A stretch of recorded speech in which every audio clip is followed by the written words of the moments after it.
Okay. All right, well, why don't we go around and do some introductions? Jack Walsh, Derby, co-chair with Rista of the committee. I think it's getting to be like a Supreme Court appointment though, so gotta think about that. So let's see. Christine, you want to go next? I'm just going by who's on my screen in order. Sure. My name's Christine O'Neill. I work with the Naugatuck+Valley Council of Governments as an environmental planner, and I'll be taking minutes today. Okay. Well, we might as well get all of the NVCOG people. Desiree? Good morning. My name is Desiree Blanchard. I'm the Communications and Community Engagement Coordinator at NVCOG, and I'll be your Zoom master. Okay. Mark? Yeah, good morning, Mark Nielsen, Assistant Director, NVCOG. Okay. And then, of course, the co-chair, Rista. Good morning, Rista Malanka, Economic and Community Development at the Naugatuck, Northwest Hills Council of Governments. You wish, Rista. Yeah. I know. Let's see, Judy. Good morning, Judy Mancini, City of Waterbury. I'm an advisor to Mayor Pernaruski. Tom. Tom Doherty, environmental planner at NVCOG. Okay. Cleve. Cleve, you're muted.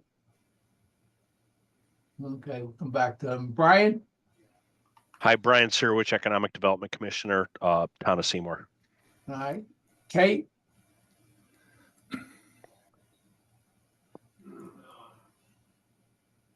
You're muted, Kate. Oh, sorry. Yep, Kate Pipa, transportation planner at NVCOG. Okay. Kimberly. Everyone, Kimberly Bradley. I'm the Trails and Greenways coordinator for the DEP. Okay, Richard. Good morning, Rich Donovan. I'm the transportation planning director here for NVCOG. Okay, James. James Culpa, VHB, consultant liaison for DOT local roads. Catherine. Yes, Catherine Faraci, transportation planning director here at the Northwest Hills Council of Governments. Kimberly.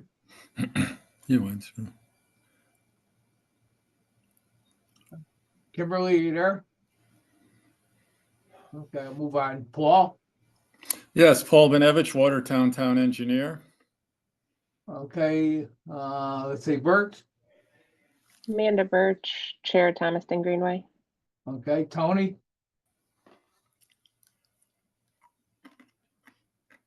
Sheila. Jack, how are you? Okay. Good morning, everybody. Long time no see or hear.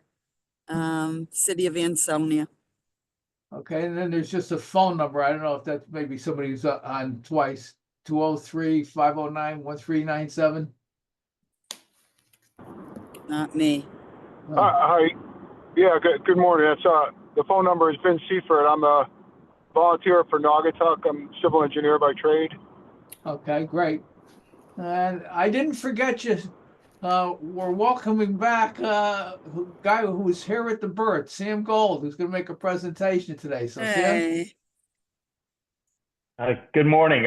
Sam Gold, Executive Director of RiverCog, and formerly a staff person to this project before I handed it over to Aaron.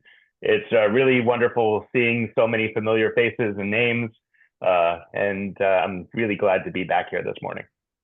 if I had done my homework, Sam, I should have picked up the picture from the Valley Chamber of Commerce when the Greenway won the award, but I didn't have time. So, is there anybody that I missed? Cleve, I tried to get you, but you were muted. You're still muted. Cleve, you have to unmute yourself.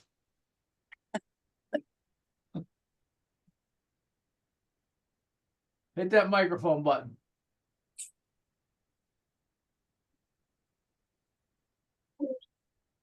All right, we'll come back to you. Cleve's been here forever too. A good member there. All right, why don't we get started with the Central Connecticut Loop Trail Study? Sam, you're gonna walk us through this? Sure. All right. So good morning and thank you. I'm just so happy to be here this morning and to see, that this effort along the Naugatuck River is continuing and is in and is as vibrant as actually more vibrant than it probably was a decade ago when I left the project. So, and I love this map showing the planned and built sections of the Greenway corridor. So, when I left Waterbury 10 years ago, which is hard to believe, I moved over to the Lower Connecticut River Valley Council of Governments and another major trail, which is the Airline Trail. So the Airline Trail, a portion of it ended in East Hampton, but you would just drive around and you would see that the rail corridor still existed, and it existed all the way to Portland. And if any of you have driven on Route 9, there's a movable rail bridge, and it crossed over to Middletown. And then, you're looking at Middletown. Well, there's already portions of trail built in Middletown, an old trolley line along the Conconcagua River that connected Middletown to Meriden. And then you go over to Meriden, there were portions of trail built there. And literally on the Cheshire line was a portion of trail. So one of my very first things I did in 2015 was I got a meeting together of the towns along this corridor. And I think we actually met in Cheshire, and we discussed, could this corridor work? And could you connect Cheshire to Meriden, to Middletown, to Portland, to East Hampton, and in doing so, connect the two longest trail systems in the state, the Farmington Canal Trail, which goes from New Haven up to Massachusetts, and the Airline Trail, which and its connections to the Charter Oak Greenway and in the Hartford area that goes all the way also to Massachusetts, but to the northeast.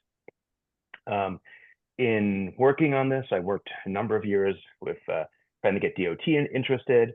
I worked with Laura Giannotti when she was the trails coordinator over at DEEP, and also with the East Coast Greenway people. And the concept of a trail here was really attractive to everyone I talked to, because it would connect existing sections of trail that were sort of a dotted line across the map of central Connecticut, but would also accomplish another really cool thing, which would create a central Connecticut loop.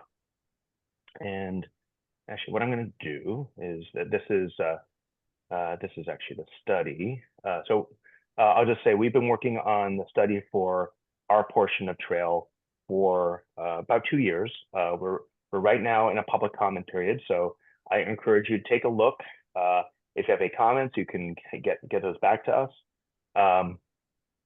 And what we realized, so let me show you the map, the Central Connecticut Loop, that if you completed this section and completed a couple more sections, you could, so this is our study area. So this red portion here is the Airline Trail. You have the Hop River Trail, the Charter Oak Greenway. You have portions of the Farmington Canal Trail. And if you connected, and then since that time, East Hampton had completed its portion of the Airline Trail, and Portland has built an extension as well. So the Airline Trail actually goes to Portland. If you were to fill in this approximately 20-mile gap, you would have a 111-mile loop in the center of Connecticut. And that loop that connectivity would be a great recreational asset, but also a transportation asset, even just for local transportation. For example, in East Hampton, an existing portion of the Airline Trail is regularly used by middle school and high school kids as a way of getting to the middle school and high school, which is otherwise on a very busy road. And working with the Jonas Center, John Hall at the Jonas Center, it's a nonprofit organization that works in Middletown. John Hall actually mapped out what was there, and really was able to persuade DOT and our legislators that this was an idea worth pursuing. Independent of us, Meriden, working through their COG, the South Central Regional COG, completed a plan for their portions of trail. So if you look, and this is Meriden here, you'll see a green trail. That's their existing trail. Then they have other sections are planned going through Graffiti Park. And if you look over at Cheshire, unfortunately, Cheshire does not have the same unused rail corridor existing that a trail could be built on. But luckily, there are low traffic residential streets which would be conducive to cycling or walking, and we're able to get over to the Farmington Canal through low traffic streets that would be conducive to pedestrian and cycling traffic. The big thing in Connecticut, if anyone's seen our landscape, our topography goes north-south. Our ridgelines go north-south, our valleys go north-south. So going east-west is incredibly hard in this state. And of course, this region of the state is no different. You know, if any of you driven on 691, where it goes over to 66, and the ridgeline is there, you're talking about steep grades and really difficult terrain to be able to put a trail in. Also, just like Waterbury, Middletown is an existing city. It has an existing landscape that's developed. So weaving a trail through there is going to be difficult.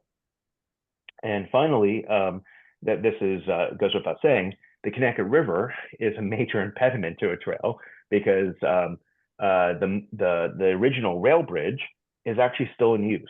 And that rail bridge, that movable bridge, there are some industrial users just over here across the river in Portland who do use that rail line and that rail bridge. So DOT does open and close that bridge on occasion. Furthermore, since it's a movable bridge, for it to be useful as a future Greenway trail, you need an operator, and that would be expensive and difficult. Luckily, we do have the Aragoni Bridge, so we have an existing bridge over the Connecticut River. It is quite a climb because it was built to allow ships to pass under it, but it had recently undergone a safety upgrade, both on the sidewalks on both sides. So it did present an opportunity to be able to segregate traffic in different directions on different sides of the bridge. But anyway, let me go to just a presentation that we gave last fall. This is actually a trailhead of the airline trail in Portland. Can you see the slide? Yep. Okay. All right. And that's the end of the slide. Let me go up. So I'm going to just walk through some of this was a presentation given last fall, talking about some of the alternatives, and then I'll talk a little bit about what we are recommending. Of course, as with any planning project, we started off with public engagement. We held a number of workshops. We also did outreach. What we have found is that it's best to piggyback off of someone else's event, getting people to come and talk about, Greenway trails just on a normal weekday night or weekend is difficult. So on this top picture, you'll see that sleigh. We actually piggybacked off Santa in downtown Middletown. It was Middletown's Christmas festival. Santa was to our right. I'm actually at one of the boards here on the right of the picture, and we asked people, what they thought about a facility, and what were their priorities. We also made sure we had kids activities, and so kids told us where they'd want to bike or walk to, and so that was fun for them too. And we also had bicycle themed gifts for everyone. We also held a series of workshops. Here's a workshop in Middletown City Hall, and we actually had a really great turnout. We had, I think, about 50 something people come out to our workshop, which we were very happy about. Here's that map again. And while we were working on this, the study technically, and according to our contract, is the airline trail, the Farmington Canal study, Farmington Canal Trail study. But ALT to FCT study didn't sound that attractive. And what we realized was let's look bigger. Let's have a bigger concept of a trail here. So we renamed the study the Central Connecticut Loop Study, and trying to create. And as part of this project, our consultant was FHI and VHB. FHI was actually the sub of VHB. They worked on some graphics of like a brand identity. So the idea here, which we really haven't shared that broadly, but the idea here is that all the trails that make up the Central Connecticut Loop would have their names, of course, already named, but in the future could have trail markers that sort of identify them as part of the Central Connecticut Loop, and that would reinforce the brand and reinforce the idea that you could do this, that you're on this part of this 111-mile loop in the center of Connecticut.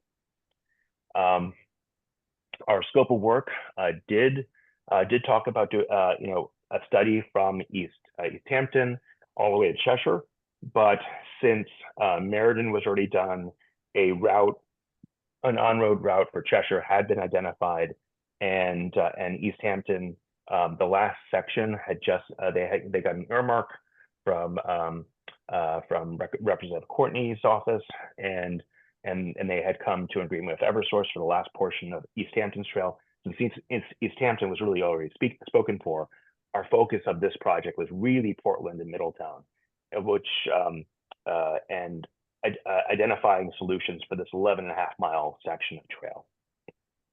And you can see in this map lots of different squiggly lines through the city of Middletown, and there wasn't, unfortunately, unlike a lot of rail to trails projects, like all the way on the right, you can see this is the airline trail. This is the former airline railroad. It's easy, and then there's a couple of deviations where the trail doesn't exist anymore, and then goes back on the right of way in Portland, and then you get to Portland and you have a couple options. But we and our consultants went through many different iterations of how to weave a trail through an existing urban landscape with significant environmental constraints and barriers, as well as like an interstate highway and very steep ridge lines. So the one tool that we used was we asked people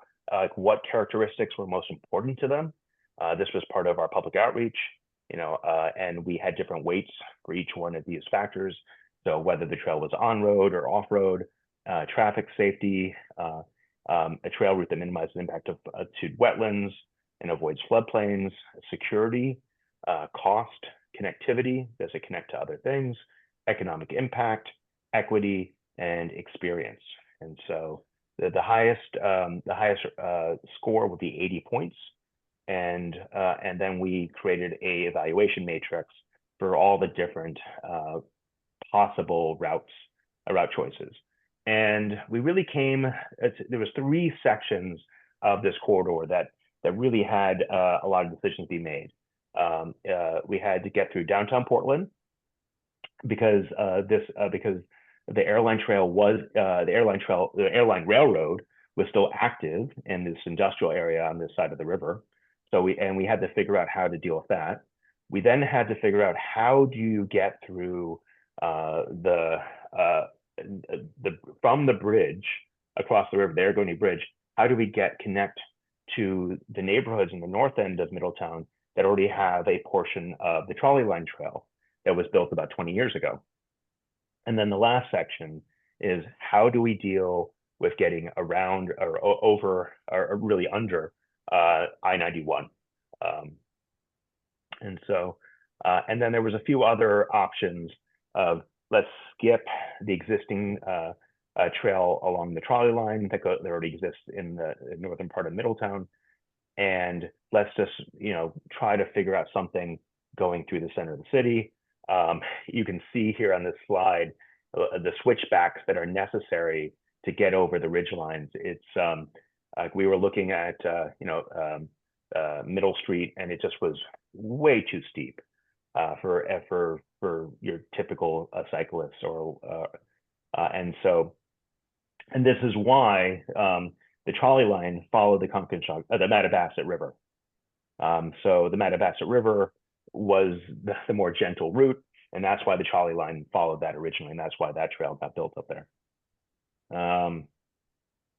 We looked at a number of different options for an I-91, how to connect some of these existing trails, but have a better connection. The trails that go through these neighborhoods on the north end of Middletown are really just wider sidewalks. They're not up to typical Greenway standards of today, and they have a number of driveway crossings, which are not that desirable because of safety concerns. We looked at potential going behind development into the I-91 right away and benching a trail into the slope down to I-91. To NVCOGCT's credit, they did not laugh us out of the building over this concept. They actually entertained that. Of course, you would need some separation and fencing to keep people off of the interstate. And we also looked at using the existing route of the existing trail. Luckily, there is an underpass here under 91. And we also looked at a northerly route on the Mattabesett because there is a bridge over the Mattabesett going under there and connecting around. And we did score these different routes. You can see that these two going along 91 and also going through the neighborhood was both 53. And we did look at this. The issue here mostly was slope. It was not so much that this was next to an interstate. The slope issues of cutting into the slope made that much more difficult, more expensive. And going into downtown Middletown, I think this is the most interesting portion of our study, and it's also ended up being our priority phase. And if anyone knows Middletown, you have the bridge, the ramp that comes down to the beginning of Main Street. If you go up North Main Street, the north end of Middletown is a disadvantaged neighborhood, low income, and Middletown is mostly a middle income city. It's not a distressed municipality, but certain census tracts are, and the north end is a distressed census tract.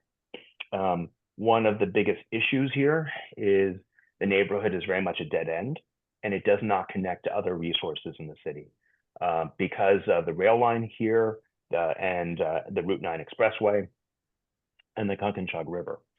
So you have the high school over here on the left. You have Parkland over here. You have new development going up on Newfield Street, which is Route 3 going towards Cromwell. And this neighborhood is completely cut off.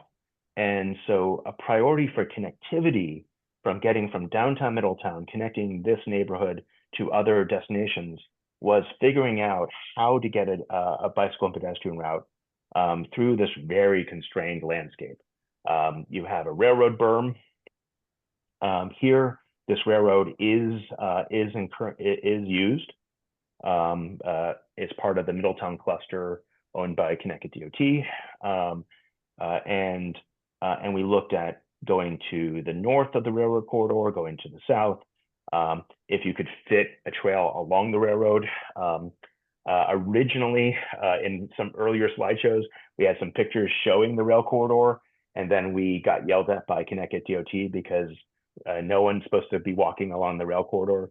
And so from all of our presentations, we removed those pictures to not encourage anyone to go up there. And this ended up becoming our priority phase. And I'll show you, and I'll show you what we came up with. Oh, the other thing that's really important is that you'll see this sort of dug up area here. This is a new housing development. It's partially built, and they have a future phase that goes back here. And they were so excited by the prospect of having a trail. They are offering us easements, right-of-ways to build trailheads. They see a Greenway trail as a major amenity for their future residents, and a trail that would connect to downtown Middletown from this, relatively car-oriented section of the city was a huge, they saw as a huge selling point for their future renters.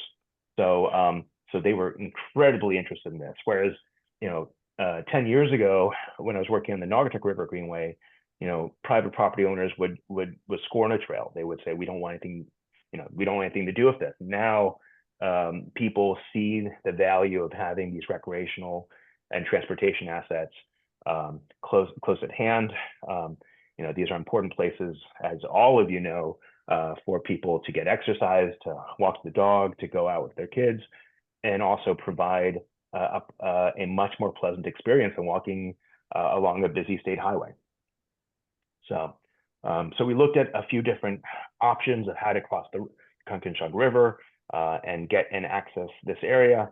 The most expensive option is to create a boardwalk here that sort of connects North Main Street to this new development up here. It was the most expensive, but we also felt it was the most impactful. And we have some renderings of what that could look like. So here's the new development, 400 units, but then they have future phases that would have even more units.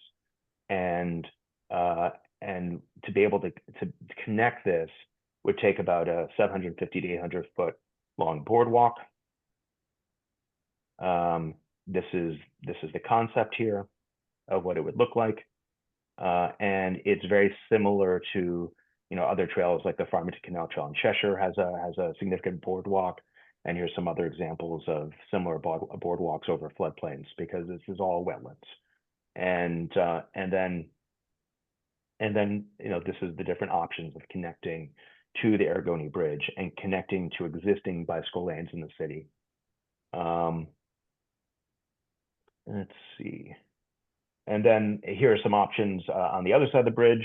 If any of you have driven over the Aragoni Bridge over to Portland recently, you'll see that the former Elmcrest State Hospital has been redeveloped as a mixed-use development of apartments and retail right at the corner of 66 and the Aragoni Bridge.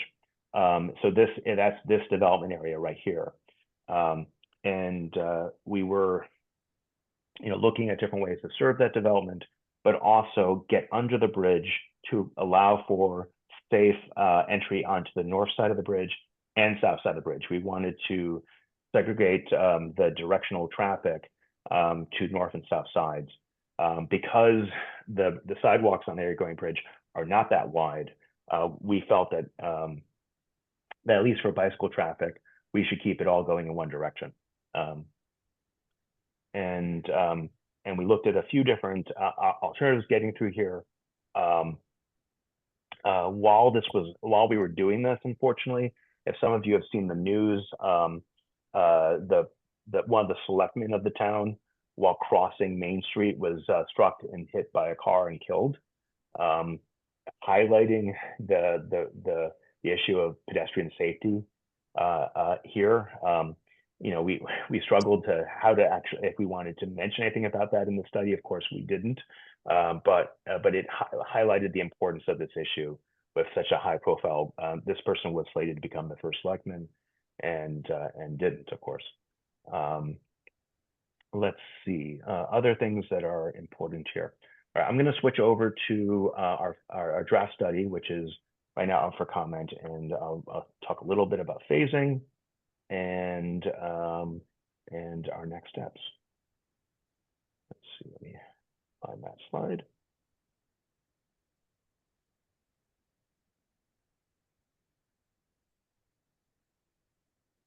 So we were very lucky that we had support, particularly one of our state senators, Matt Lesser, has been a champion for this project. And so he was able to help us get some state bond money for engineering for our priority phase. We've come up with let's see. So, in the previous slide, we showed this phase being 11 million. We're able to find ways of actually trimming it down to about 7.7. And this phase connecting the north end of Middletown to Newfield Street, connecting to the high school and middle school and to Parkland and sports fields over here, was considered to be, even though the most expensive phase, the most impactful. And that is what this study is recommending we move forward with. We also show a couple other things on here. The city has been working on a riverfront trail. It's not necessarily part of this project, but it would be very close and connect. I think of what else that's interesting here. I think overall, just like the Naugatuck River Greenway, this project is going to be, take decades to realize, and has been being built over decades. Rob Harrimet, who is our senior transportation planner, when he was working at Mid-State Regional Planning Agency in the 90s, got the enhancement money to build, the portions of the trolley line trail in the north end of Middletown. Other improvements over time have been built by the various municipal parks or through funding through the COGS, and it's, these are project by project, phase by phase, and the Naugatuck River Greenway is no different. We're excited about this project. We're very lucky to have money for design, and we have been talking to South Central, and I will be talking to Aaron about a future build grant application to look at this corridor and take some of the state bond money that we may have and use that as a match for a future build grant to get a few of these projects funded along the corridor in Middletown, Meriden, and potentially Cheshire as well. So, Hey, Sam, has there been any significant objections to this project anyplace, or is funding going to be the main issue? It's mostly funding. What's interesting is that the neighborhoods have not come out in objection. There was one neighborhood that we did look at with a potential connection to some state and public land behind a neighborhood of some very nice houses, and we were concerned that they would object. But then when we looked at the grades necessary to get through that neighborhood, we ended up not proceeding, because from a steepness standpoint, it just wasn't going to work well. But generally, it's just it's a challenge of funding. So it's I think we've gotten to a point with greenways and trails that most people see them as a benefit, and they're not necessarily scared of them like they were maybe in decades past. Anyone have questions? Jack, I'd like to just say, we're involved in the steering committee all along because of Cheshire. This is also sort of my local trail near me. So I live in Berlin, which is really close to the Mattabesset River Trail, and I use that all the time. So I'm very interested in this. But there's also a connection to Naugatuck River Greenway, sort of on a much longer time scale probably, but WestCog is I believe has funding and is proceeding with a study to look at connecting a trail in western or in eastern New York that goes through Danbury to the Farmington Canal Trail, which would cross the Naugatuck River Greenway. So we've supported that project. We're going to be involved in it because I think making a connection between the Naugatuck River Greenway and the Farmington Canal Trail could be a huge benefit to both trails. So so there is a connection there, even though that's probably a long way away. But I think people are already thinking about how to do it as well. So we'll be involved in that. 1 mile at a time. Yeah. So John, thinking back, originally we had heard some pushback from people about, oh no, this is going to be if we build this, this will somehow negatively impact the East Coast Greenway and its identified corridor. So the identified corridor for the East Coast Greenway is going up the Farmington Canal, and then a sort of zigzag sort of through Bloomfield and back down into Hartford. It's a little bit out of the way, but that's the official East Coast Greenway corridor. And looking at this straight line across south of Hartford seems like a more direct route. I think there was some concern that we would try to get, compete with the East Coast Greenway official designation. But then talking to the East Coast Greenway people, they said, "Oh no, we have spurs and loops all along the East Coast Greenway, and if this is a useful bypass for people using the East Coast Greenway, well, so be it, and that would be a great addition to the larger East Coast Greenway trail." So, yeah, no, and I think all connectivity is good, and so the more that you can connect with safe facilities for people to use, the better we all are. Well, we wish you the best of luck. I know you've been involved in this from the very beginning, so it's Yeah. gonna be exciting to start a new chapter, though. So. Oh yeah, no, this has been a fun project to be involved in. It's a little bit annoying having other responsibilities and not just being the project manager for this. So I have to give a shout out to Rob Harrimet, who's been the project manager on our side for this project, and Phil Goff at VHB, who's been the project manager on the consultant team side. And Phil, you might remember Phil from Alta Planning and Design, from our original Waterbury Greenway study and our regional Greenway studies. So he moved on from Alta to VHB, and it was kind of fun to get to work with him again on this project. Keep us posted. I'm sure Aaron's going to keep us posted anyways, but good luck. Yeah.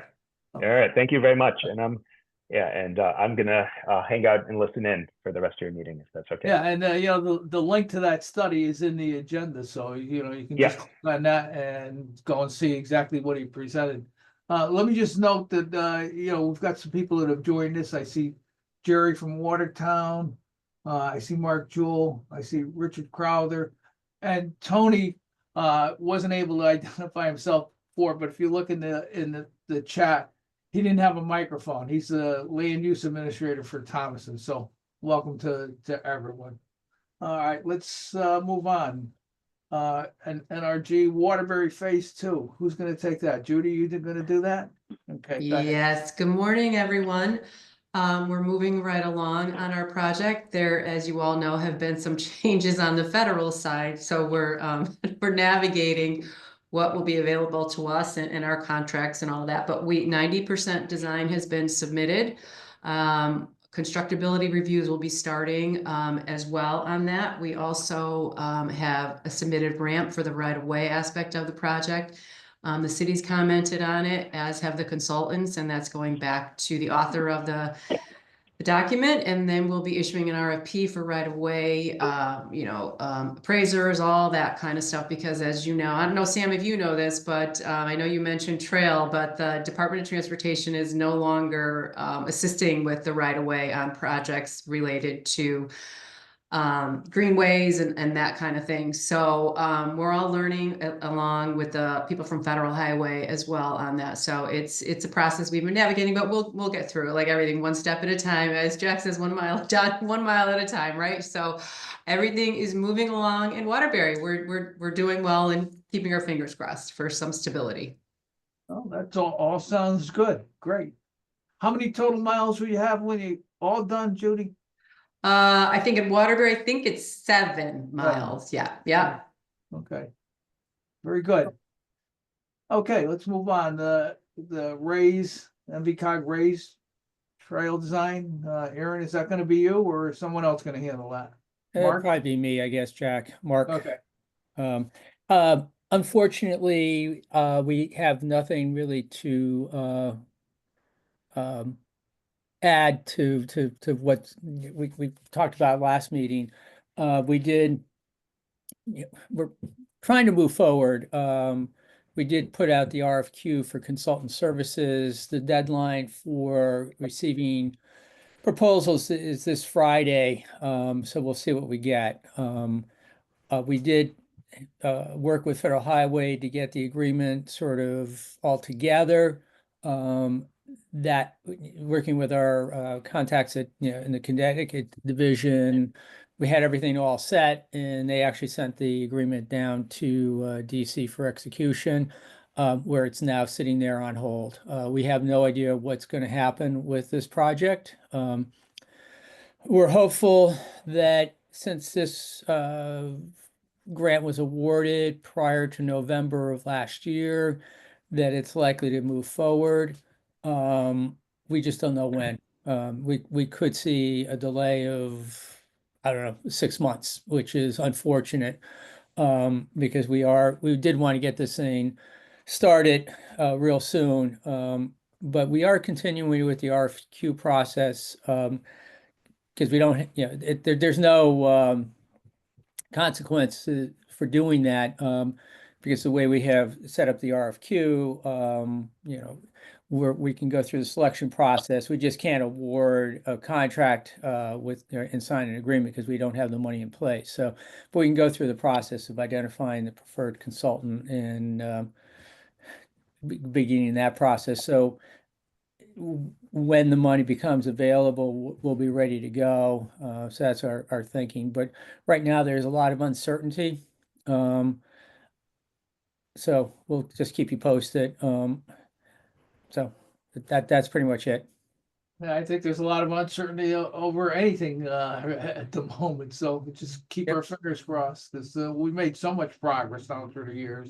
Yeah, and it's really, really unfortunate, because this project could unlock construction funds for, I think, 4 sections, if I remember correctly, that are ready to have the money in place for construction. So once the designs are completed, they can just advance the construction. Now they're on hold. We're leveraging the state rec trails money as non-federal share for the project. The 4 communities that had the rec trails money, they were pretty much ready to go as well with the rec trails project. But now since we want to use it, as part of this, they're basically in limbo as well, because they just they can't proceed with rec trails because we can't claim that money if we don't have an authorization to proceed from federal highway. So yeah, it's not a very good situation, and I just don't know when it's likely to resolve itself.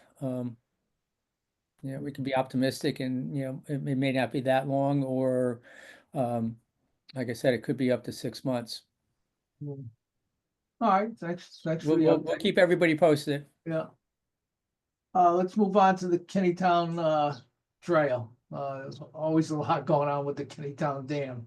Yep. Aaron, that's you, I guess. Yep. So there's some uncertainty on that project as well, but maybe less uncertainty. We already have an agreement for through NOAA for design funds, and we hired GEI consultants who was going to be the main engineers to design the dam removal. We received about $250,000 for design from Rec Trails for the trail, and we incorporated that design of the trail into the overall dam removal design, which is going to be a huge cost savings, because we're basically going to piggyback on all of the work that's being done for the dam removal, all the survey, all of the geotech, and all of that is being paid for by NOAA. So we have not heard anything from NOAA about this. We still have access to our funds. We're still moving ahead. GEI is working.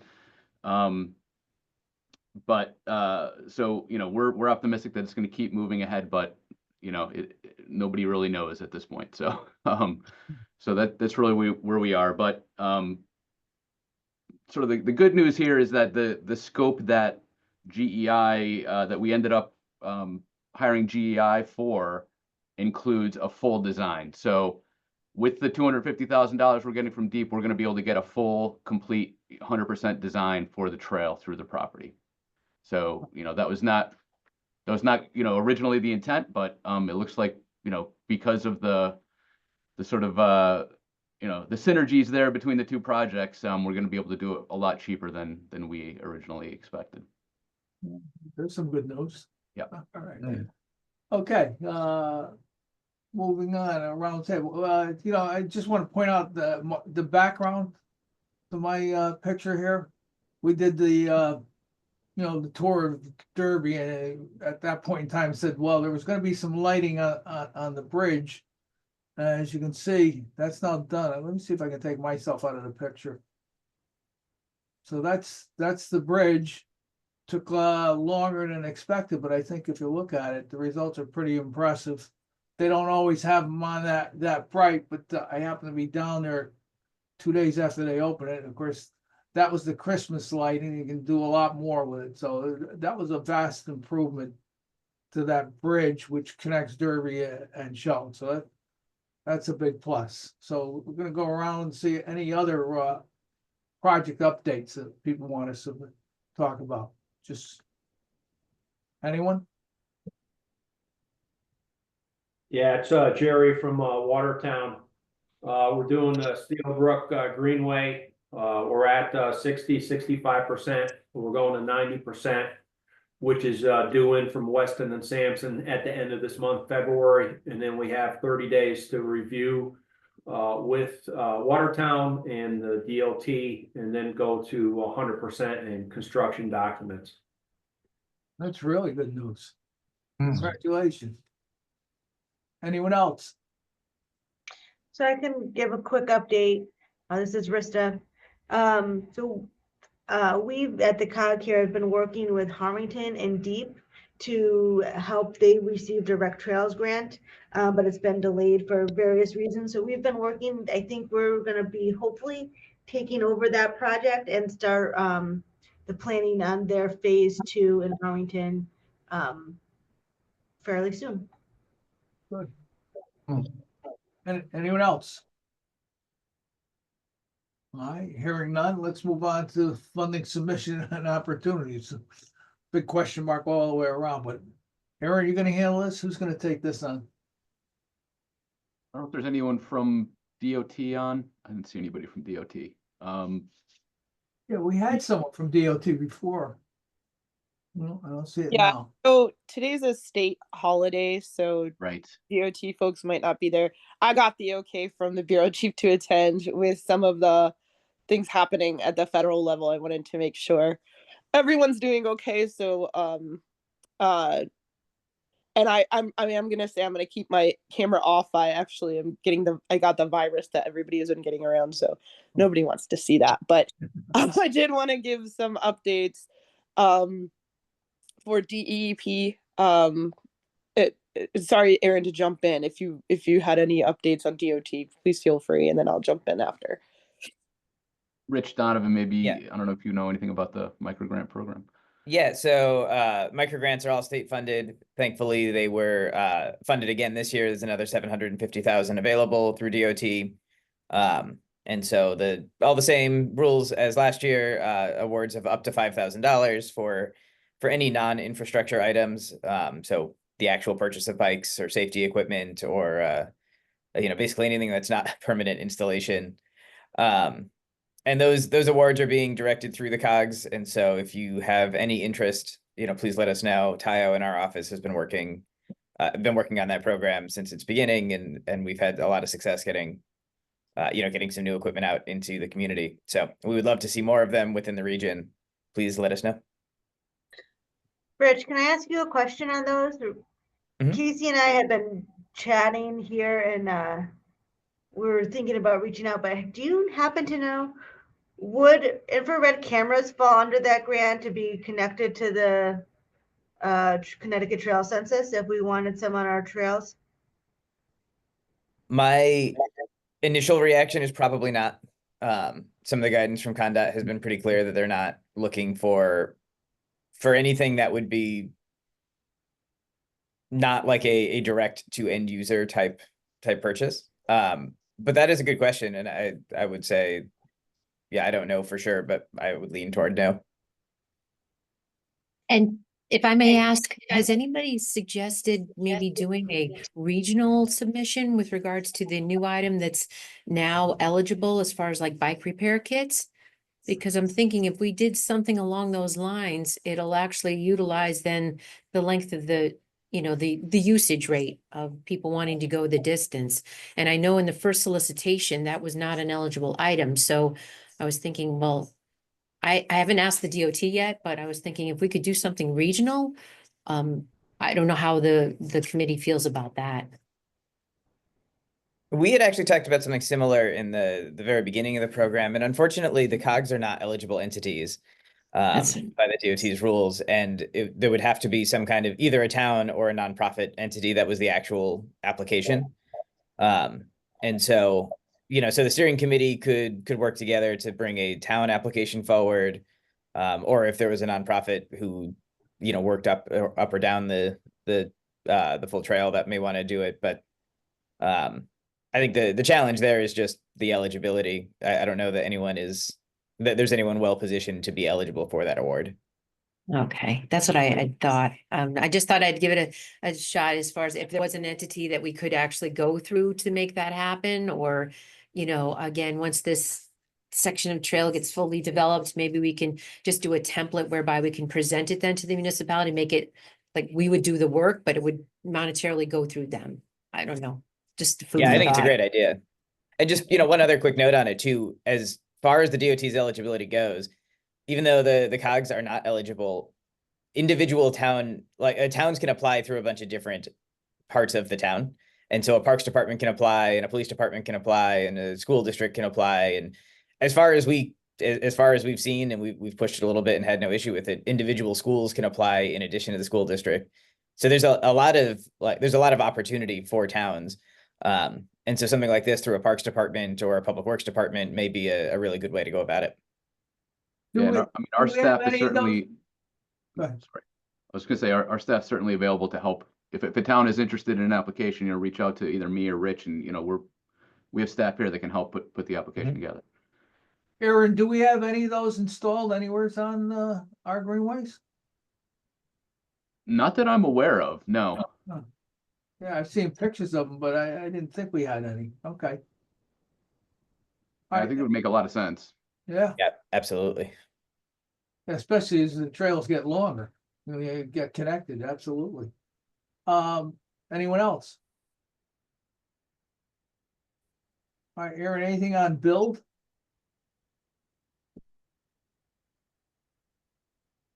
I think Kim had some stuff on deep. Yep. Okay, Kim. Yep, just to update for Connecticut recreational trails. So as everyone knows, there is another $10 million allocated for rec trails in the biennial budget. We're waiting on that to be released from the bond commission. So DEP did put a request back in December when they had a special meeting for that allocation.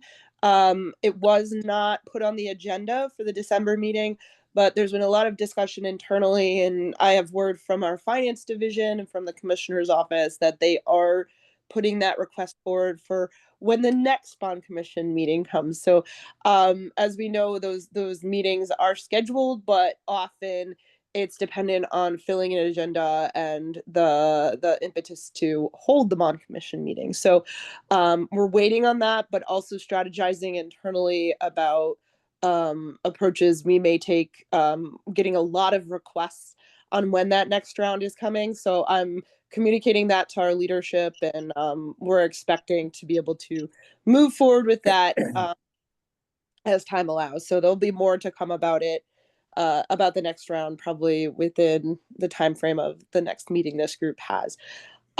So it's coming.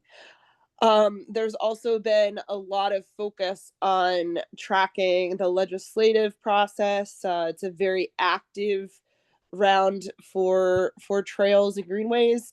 There is House Bill 1116 that we're watching.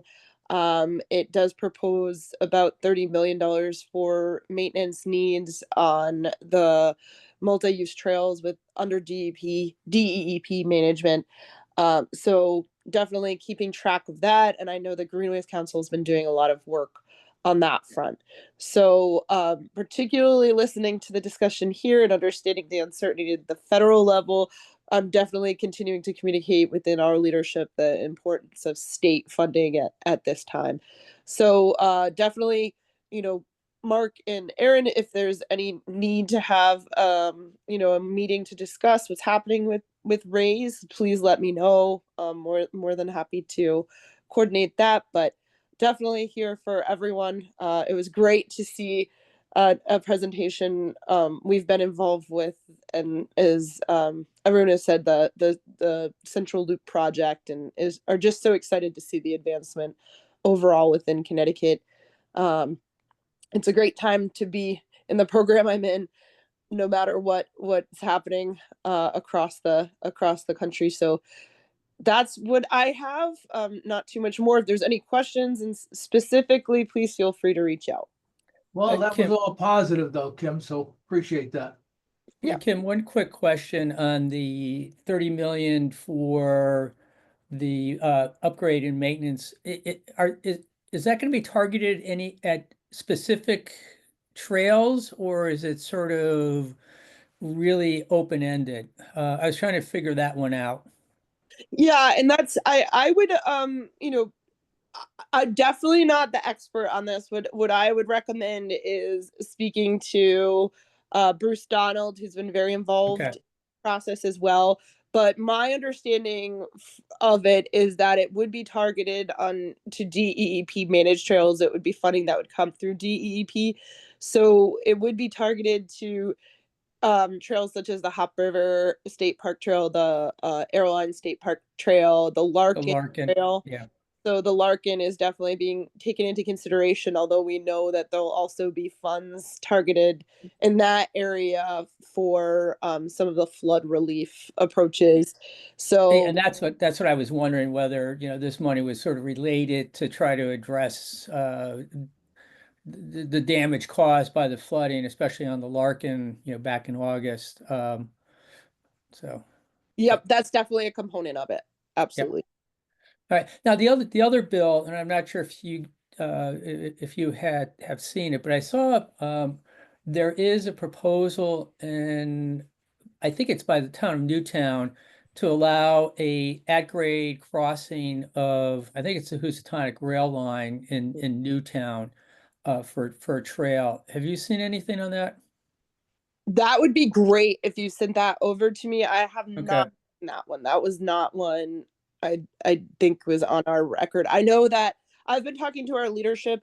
There's our leadership within, especially parks, is really focused on the environment committee. So I'm trying to encourage them to keep their eyes open, in particular for the transportation committee. I know there's another bill that's going through with updating e-bike regulation. So it's another one on my list for tracking, but I'm trying to make sure we're paying attention from our legislative angle too.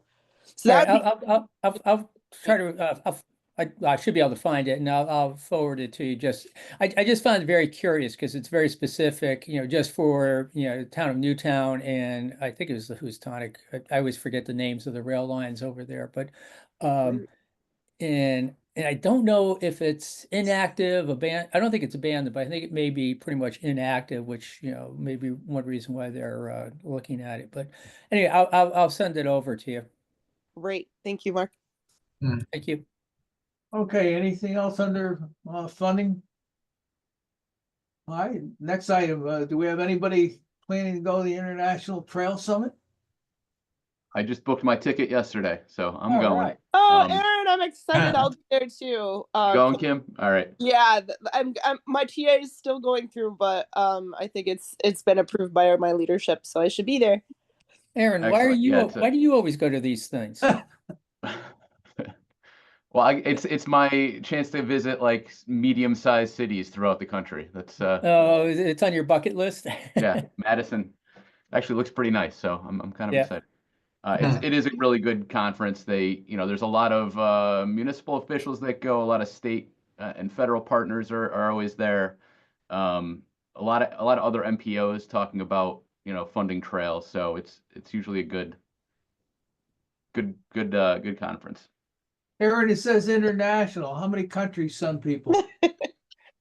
There's a few.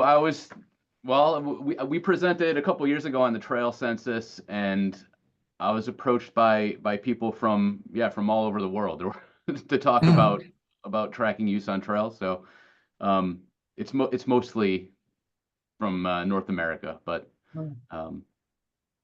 definitely. I know on my visits to Ireland, they're big on trails. They built some amazing trails over there. So maybe somebody from Arrow will come. And if they do, send me the report. All right, And then- other business. And then Jack, I just wanted to mention, I know I was a little bit late to the Greenways Council meeting on Tuesday, but there was a long discussion about, or some discussion about finding a location for the State Trail Symposium this year. And I know Bruce mentioned Waterbury and Naugatuck as potential locations. I don't know, it might be worth a quick discussion or just, ask everybody to think about, if there's a location in our region or along the trail that, might be a good location for the trail summit, might be good exposure and, something to think about. How many people do they have come to that? It's usually over 100 to 150. We've seen some growth over the last two sessions. Well, Waterbury's kind of centrally located and they've got a lot going on, so that would be Be worth happy it. to host in Waterbury, but definitely talk about that. That sounds fun. And we did say, just we're actually putting together some criteria of like what works best for the symposium so that it'll help people when we're looking at locations. I will say we've had great support from some of our state and community colleges. They tend to be well set up because then we're not worried about audio visual or breakout rooms. They tend to have like the large room that we like to start the symposium with, and then the breakout rooms that are easily accessible. So they also sometimes offer a discount if the funding for the actual location is coming through DEP. If it's a state agency, sometimes we can get some discounts. So yeah, definitely keep an eye open. I know that there was some discussion because we were also looking in the New Haven area. There was discussion as to whether, there are projects going on that might be at a better place in like a year or two, but please give us locations. The longer list we have of locations, the easier it is to kind of plan out the symposium for years to come. And what are the dates for that again? So we usually focus in early October. Usually we try to do like a Friday so that folks are, we can draw in individuals that are both from the professional realm as well as volunteers. So yeah, I think we're looking right now at like the first week on a Friday, but we can be flexible with it depending on the location. Okay, anything else? All right. Hearing none, a motion to adjourn might be in order. So moved. Or her second? Someone else speak up. Second. Okay, a second. All right, all those in favor? Aye. Aye. Opposed? All right, we'll be adjourned. Next meeting is May 14th, and to start thinking if there's a location or if we would do another Zoom call. So I'm about to head out to the Derby Greenway because they plow it, and I'm sure when I get there, it's going to be clean. Have fun, Jack. Okay, we'll see you. Thanks. Take Thanks, care. everyone. Okay. Yeah. Bye. Thank you.